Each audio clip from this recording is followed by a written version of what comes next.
Olá, neste sábado 29, as organizações reunidas pelas frentes Brasil Popular e Povo Sem Medo realizam uma manifestação nacional contra o presidente Jair Bolsonaro e pelo auxílio emergencial no valor mínimo de R$ 600. Abaixo do suficiente, o valor aplicado atualmente é alvo de críticas das entidades.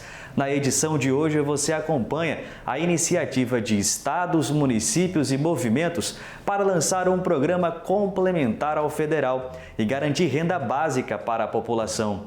Na entrevista central de hoje, o assunto é incentivo à leitura. O nosso convidado, o educador social Wagner Souza, o Tito, fala sobre a importância das bibliotecas comunitárias nas periferias brasileiras. Continue aqui com a gente, eu sou Afonso Bezerra e o Central do Brasil começa agora. Central do Brasil. E a mobilização deste sábado também denuncia a escolha do presidente Bolsonaro pela imunidade coletiva como estratégia de vencer a pandemia. Uma estratégia equivocada, sustentada numa falsa escolha imposta ao povo brasileiro, colocar comida na mesa ou se proteger do vírus. A ativista Sara de Roure contesta esse falso dilema e denuncia o peso do machismo e da exploração que há por trás desta dicotomia. Vamos conferir? Embarque imediato.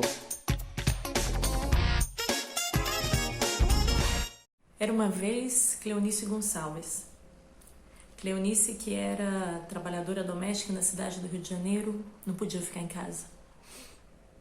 Cleonice foi a primeira vítima de Covid-19 no Brasil. Era uma vez Mirtes Renata, trabalhadora diarista na cidade de Recife. Mirtes também não podia ficar em casa e não tinha onde deixar seu filho. Acabou tendo que levar o menino para o trabalho. E terminou vendo seu filho morrer ao cair no fosso do 9º andar do prédio onde a sua patroa morava. Histórias como a de Mirtes e Cleonice estão se repetindo aos milhares no Brasil. De gente que morre por Covid-19 ou gente que morre como resultado da exploração. E o que a gente está vendo é que é o trabalho das mulheres, é o aumento da jornada das mulheres. É esse emaranhado de falsas escolhas entre colocar comida na mesa ou morrer de Covid, que a gente vê a exploração aumentar. O fechamento das escolas coloca um dilema enorme para as mulheres, que é como colocar comida na mesa dos seus filhos e, ao mesmo tempo, ficar em segurança. A verdade é que no Brasil, Covid está matando muita gente, mas também o aumento da exploração do trabalho está matando muita gente. O genocídio que a gente vive é duplo. E no meio desse emaranhado de tristeza e nesse emaranhado de falsas escolhas, eu queria fazer um convite. Ficar do lado da raiva. Além da defesa do impeachment e da cobrança por um valor suficiente de auxílio emergencial, os movimentos populares também incorporaram a solidariedade como pauta central dos atos deste sábado. Nayá Tauane nos mostra, nos trilhos do Brasil, algumas iniciativas que, ao longo da pandemia, vêm apoiando famílias em situação de fome. Trilhos do Brasil.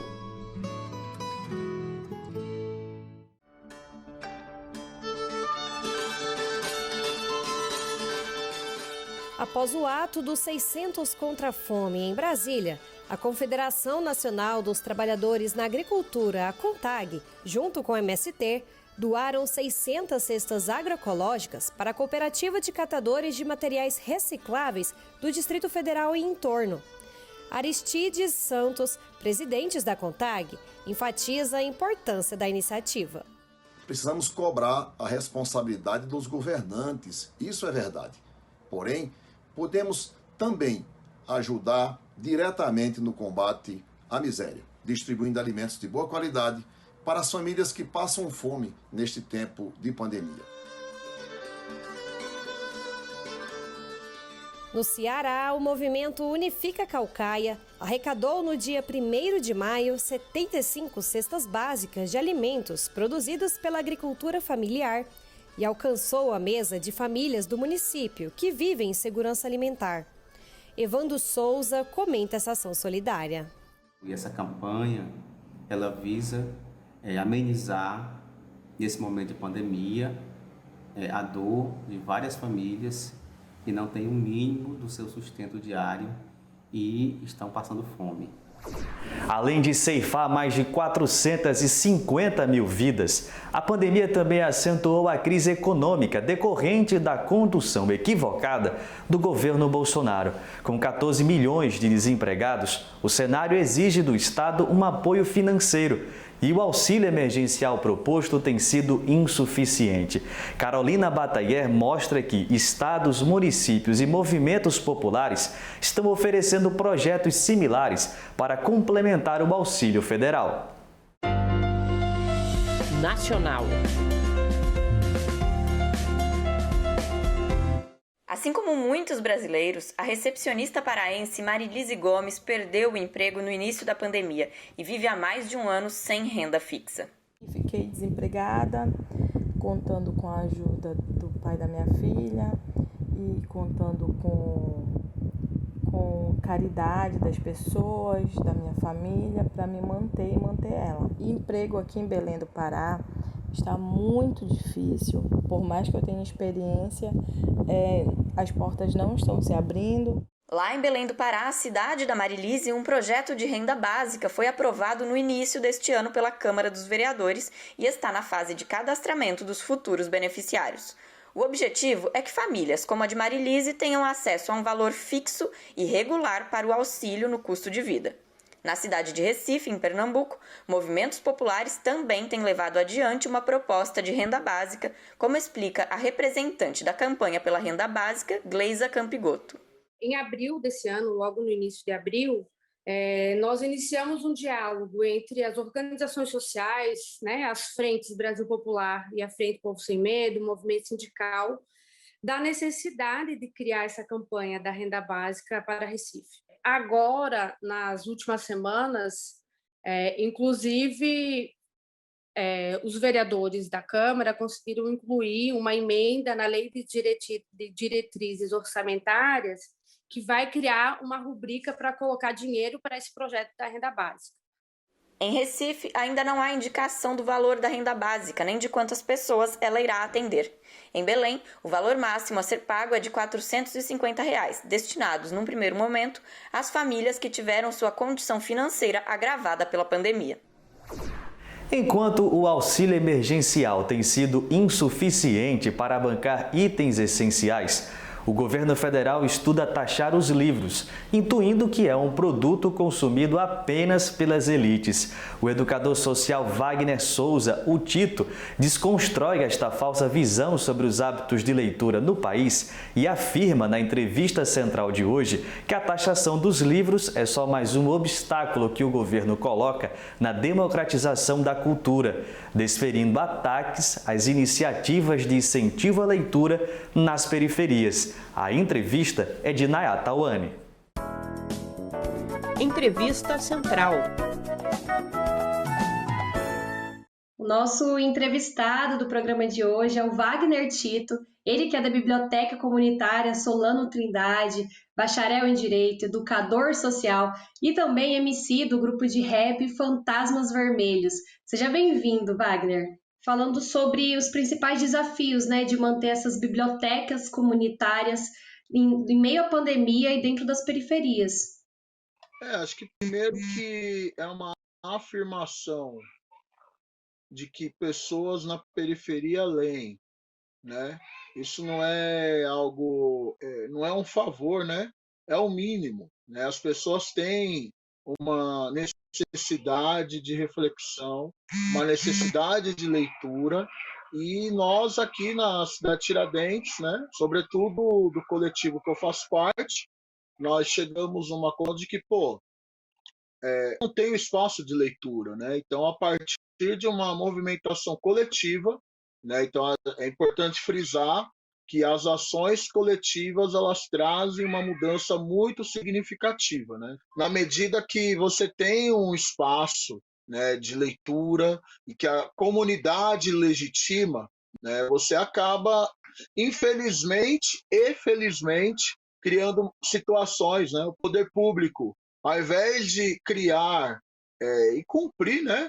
Fazer valer o seu papel, muito pelo contrário. Então, se não fosse a iniciativa aí dos movimentos, né? Por exemplo, aqui na cidade de Tiradentes, a gente nem tinha tido qualquer espaço de leitura. Sim, Tito, você já introduziu, né, esse assunto, eu queria aprofundar mais, né?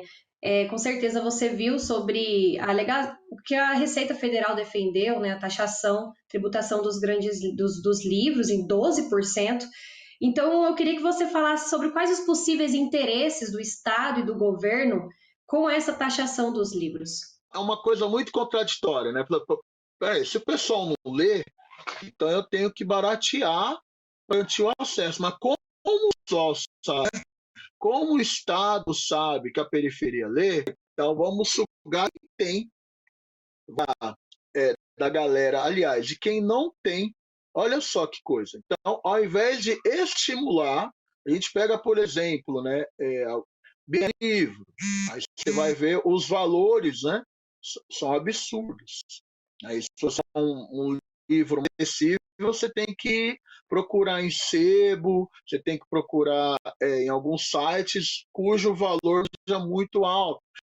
Acaba realmente afastando as pessoas um pouco por conta da questão financeira. Mas a vontade, o interesse, né, da periferia em ler é muito curioso. O interesse é exatamente lucrar com quem não tem quase nada ou absolutamente nada. São pessoas que têm que escolher entre comprar o gás de cozinha, que está realmente caro, tem que pagar uma internet razoavelmente para os filhos conseguirem acompanhar a aula no Google Classroom, para conseguir fazer download dos arquivos. Ou você prioriza isso, ou você compra livro. E aí o que você faz?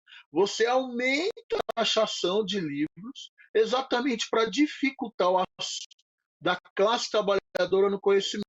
Conhecimento é poder. Como você enxerga o futuro das bibliotecas e da cultura na nossa sociedade? Eu vejo o seguinte, eu vejo com muita luta o futuro, né? Não muito diferente do presente. Infelizmente, a gente já tem notícia de várias bibliotecas sendo fechadas por questões políticas, por questões na verdade, ela está incomodando, então a gente está no caminho certo. Se a gente está incomodando, a gente está no caminho certo, né? E a comunidade, quando legitima o corre, quando fortalece as atividades das bibliotecas, isso só fortalece as ações das bibliotecas. A nossa paradinha na cultura de hoje traz uma dica super bacana de cinema. É a segunda mostra de cinema de Ibitipoca, em Minas Gerais, que será totalmente virtual com programação até o dia 30 de maio. Quem recomenda é Cecília Varanda, integrante da organização do evento. Parada Cultural. Hoje eu vim aqui fazer um convite. Durante os dias 27 a 30 de maio, vai ser realizado de maneira 100% online e gratuita a exibição dos filmes da segunda mostra de cinema de Ibitipoca. Ao todo serão 59 atrações que foram selecionadas pela nossa curadoria de maneira muito especial, contando com 46 filmes, curtas e longas metragens, 4 shows musicais dando ênfase para nomes como Salomão Soares e Carla Seno, 4 performances circenses e na parte da manhã serão ministradas oficinas com temática voltada para a produção audiovisual. Cada mostra tenta trazer um tema voltado para a essência do evento, que tenta traduzir um pouco o que esse evento representa, não só para a cidade de Ibitipoca, mas de uma maneira geral. A exibição dos filmes começa às 5 da tarde e termina às 10 da noite e será transmitida de maneira 100% online e gratuita pelo nosso canal do YouTube, Mostra de Cinema de Ibitipoca. Espero vocês lá! Já vou preparar a pipoca, tá excelente a programação. O Central do Brasil fica por aqui. Para rever este ou outro conteúdo, é só acessar o nosso Instagram, @Programa Central do Brasil. Um bom final de semana e até mais!